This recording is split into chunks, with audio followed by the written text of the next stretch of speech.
안녕하세요. 금융과 시사에 대한 이슈를 풀어주는 남자 유세종입니다. 안녕하세요. 금융꿈나무 장보미입니다. 세종님, 오늘 주제가 애플페이라면서요. 안 그래도 국내에서 애플페이가 된다 그래서 저도 며칠 전에 카드 추가했습니다. 아, 그러셨군요. 만족스러우세요? 아직 근데 제대로 써보지를 못해가지고. 아직 못 쓰셨어요? 아, 자, 오늘의 주제는 애플페이인데요. 최근 몇 년 동안 소비자 금융에서 애플페이, 구글페이와 같은 디지털 월렛의 영향력이 급격히 증가하고 있습니다. 여기 표가 보여주듯이 매년 디지털 월렛 사용이 온 오프라인에서 지속적으로 증가하고 있습니다. 제 주변만 보더라도 가까운 거리는 지갑 없이 나가는 사람들이 정말 많고요. 또 코로나로 비대면 거래를 많이 하다 보니까 더 유용하게 사용하는 것 같더라고요. 네, 맞습니다. 저 같은 경우도 지갑을 사용하지 않고 핸드폰만으로 결제하는 일이 굉장히 많은데요. 디지털 월렛은 신용카드를 바탕으로 하는 은행을 위협할 정도로 크게 성장했습니다. 2021년도 JP 모건 CEO인 제이미 다야몬은 우리는 디지털 월렛을 두려워해야 한다라고 언급했듯이 미국 은행들은 금융기술의 성장이 은행 비즈니스를 위협하고 있는 상황에 대해서 크게 걱정하고 있습니다. 특히 애플페이는 은행 비즈니스의 가장 큰 위협이 되고 있습니다.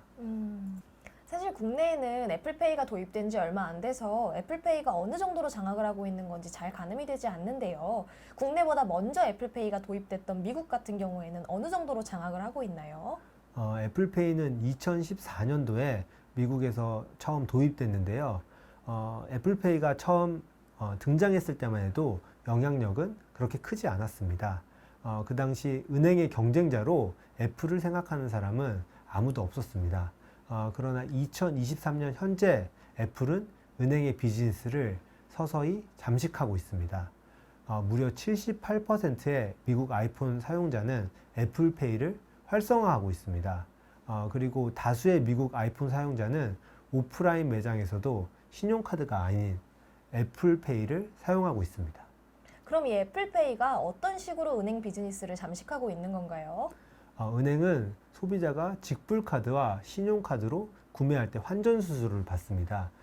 신용카드로 구매할 때 은행은 구매한 금액의 1에서 3%의 환전 수수료를 가져갑니다. 예를 한번 들어보면요. 우리가 식당에서 비빔밥을 먹고 10,000원을 신용카드로 결제했습니다. 은행은 환전 수수료로 2%를 청구한다고 가정할 때 10,000원 중에 한 200원 정도를 수수료로 가져가겠죠. 개별 거래로 보면은 이 200원은 전혀 큰 금액이 아닙니다. 하지만 전체 소비자 거래 금액의 2%는 엄청난 수익이자 비즈니스죠. 그렇네요. 이 아이폰 사용자의 78%가 매일매일 결제를 애플페이로 한다고 하면요. 상당한 금액의 수수료가 모이겠어요. 그렇죠.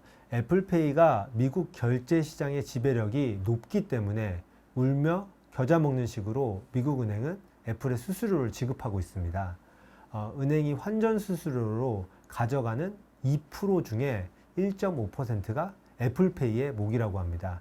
다시 말해서 애플페이로 결제하는 환전 수수료의 75%는 은행이 아닌 애플의 수익이 되고 있습니다. 수치로 보니 더욱 엄청난데요. 이걸 금액으로 환산하면 어느 정도 금액인 거죠? 지난 2022년 애플페이는 7억 7,200달러, 약 1조 원을 벌었습니다.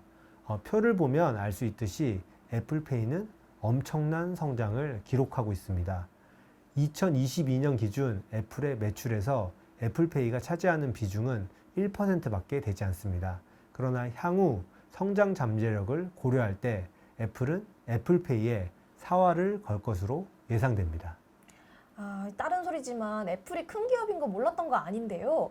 이렇게 은행의 숨통을 조여오는데 그 수익이 애플 비중의 1%라는 것도 또 그 나름대로 충격적이네요. 그런데 그런 와중에 국내에서도 애플페이가 가능해졌고 진짜 이 애플페이가 갈수록 힘이 세지면 더 세지지 줄어들 것 같지는 않다는 생각이 듭니다. 네, 그렇습니다. 은행에 대한 애플페이의 공격은 더 거세지고 있습니다. 2019년도에는 골드만삭스와 협력해서 애플카드를 만들었고요. 은행을 통하지 않고 애플페이로 구매하고 추후 지불하는 프로그램을 출시하기도 했습니다. 이와 더불어 애플페이의 자회사인 애플 파이낸스가 대출 기관이 돼서 많은 은행과 금융기관 역할을 대체하려는 야망까지 드러내고 있습니다. 그러니까 이제 은행에 수수료로 줘야 되는 0.5%까지도 애플이 먹겠다라는 거네요. 이런 상황에서 은행이 가만히 두고 보고 있을 수는 없을 것 같은데 은행은 어떤 수를 생각하고 있나요? 애플페이의 위협에 은행도 발빠르게 움직이고 있습니다. 은행은 자체 기술을 개발해서 모바일과 온라인에도 결제할 수 있는 방법을 도입하고 있습니다.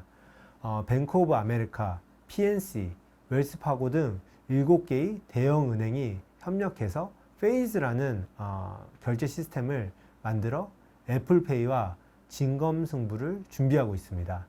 우리나라에는 비슷한 서비스로 국민은행, KB페이가 자체 시스템을 만들어서 서비스를 하고 있습니다. 아, 팽팽하네요. 근데 애플도 대출 기관까지 만드는 거 보면 포기할 생각이 없어 보이고요. 이 팽팽한 은행과 애플의 싸움 중 누가 이기게 될까요? 보미님은 은행 그리고 애플 중 어디에 베팅을 하시겠습니까? 저는 아무래도 애플페이에 좀 더 힘이 가는데요. 아, 저도 국내에까지 도입된 애플페이에 걸도록 하겠습니다. 아, 근데 마음이 좀 그렇네요. 이 애플페이가 생겨서 너무 편하게 결제할 수 있겠다 좋아했는데 비빔밥 한 그릇 사 먹는 것도 이 어떤 걸로 결제하느냐에 따라 희비가 교차되고 곡소리가 나는 기업이 있을 수도 있다라는 게 세상이 참 다 연결되어 있는 것 같기도 하고 좀 그렇습니다. 그렇죠. 은행과 애플 간의 싸움은 외나무 다리에서의 결투입니다. 최후의 승자가 나타날 때까지 치열한 경쟁은 계속될 것 같습니다. 결국 소비자 결제와 금융 서비스를 통제하는 소수의 슈퍼 앱이 시장을 지배할 것으로 생각됩니다. 네, 오늘은 은행을 위협하는 애플페이를 주제로 이야기를 나눠봤습니다. 오늘의 주제에 유익하셨다면 많은 관심 부탁드리겠습니다. 지금까지 금융꿈나무 장보미 유세종이었습니다. 감사합니다.